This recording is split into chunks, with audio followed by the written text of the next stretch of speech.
I'm wondering what your thoughts are about meat and whether we need to be moving away from meat in order to be able to feed future populations while still being able to limit our environmental impacts. Is it the end of the burger, Julian? No, it's not, for two reasons. First of all, a good balanced agricultural system needs animals in it. You can't go to a totally chemical system and rely on that. The industrial meat system that comes to us out of America is not sustainable. That has to change. But grazing animals, broad scale like we do in Australia, on grass, in a sustainable way, that's low stocking rates and things like that, that can actually lock up vast quantities of carbon. And that can improve the soil, and that can increase the water penetration of the soil. You have a much more sustainable system. So you need animals in that system, apart from the fact that you can't dictate to humans what they eat. Well, can you? I mean, we know that humans don't like to be dictated to in terms of what they eat. I mean, and governments don't like telling private citizens what to do, right? Like, is this a growing potential for government intervention, John? You don't love government intervention. No, look, I think there's a chance that they do go down that route. I mean, I think that there is a tendency, I think, in the community at the consumer level to move away from meat.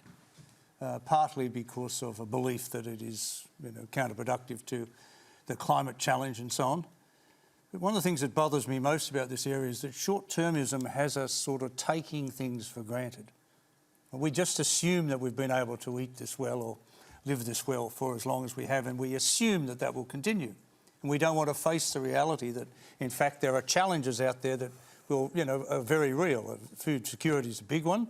But of course, waste and the fact that we don't recycle our waste and the potential for that is enormous, but we don't recognise that. You quite often hear in Canberra that we are going to be the food bowl of Asia.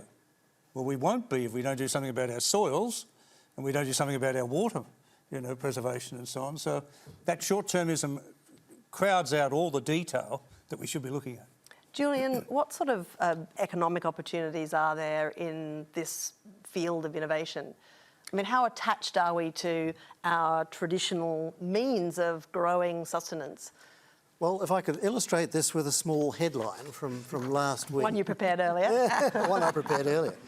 America is the world's biggest green economy. It's earning $1.3 trillion a year out of green energy, basically. And yet they still have spray cheese that comes in a can.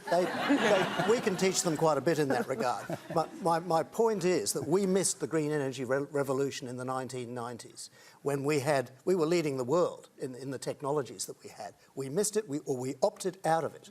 And that's why we're an also-ran in green energy. There is now coming a sustainable food revolution. It's going to be bigger than the energy revolution.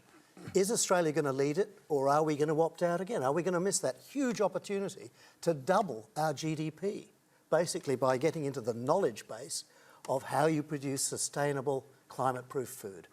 You know, when we conducted the Australia Talks survey recently, the most important aspect of Australia's culture was determined to be the bush, the biggest part of our identity, and all of our historical ideas about how we grow food and what makes us as Australians. Do we need to revisit that image of ourselves? Absolutely. We need to go for regenerative farming. That is farming that improves the soils, locks up the carbon, draws down more water. We can double the amount of water in the Australian landscape.